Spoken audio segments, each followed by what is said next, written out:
আচ্ছা, এইটা কিন্তু সবথেকে মানে আমার কাছে সুন্দর একটা ভিডিও বলবো, যেহেতু আমি এই ভিডিওটা শেয়ার করিনি। কারণ লটকন তো আমি প্রচুর বানিয়েছি, কিন্তু তোমাদের সাথে কখনো আমার শেয়ার করা হয়নি। তো দেখতেই পাচ্ছ, ওরকম দুটো কাপড় কেটে নিয়েছি, একটা বলে লাইলিং, একটা কাপড়।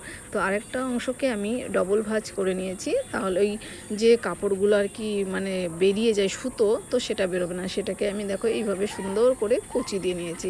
তো এবার দুটো পার্টকে দেখো ঠিক আমি যেভাবে দিচ্ছি। দেখো লটকন অনেকেই বানায়, এবার যারা নতুন তাদের কাছে কিন্তু এটা ভালো লাগবে, শেখার একটা বিষয়।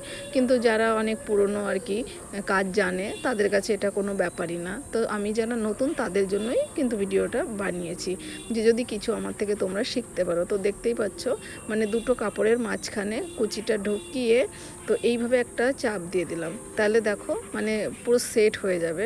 এইবার সুন্দর একটা লেস লাগিয়ে দেবো। তো আমি অলরেডি আগে একটা বানিয়ে রেখেছি, তো তোমাদের সাথে আরেকটা শেয়ার করছি। যেহেতু একটা ব্লাউজের দুটো লটকান হয়, তো তারপরে এইভাবেই মানে যে ব্লাউজের দড়িটা থাকে সেটার সাথে অ্যাটাচ করে দেবে। তো দেখো লেসটা কতটা লাগিয়ে কতটা সুন্দর লাগছে।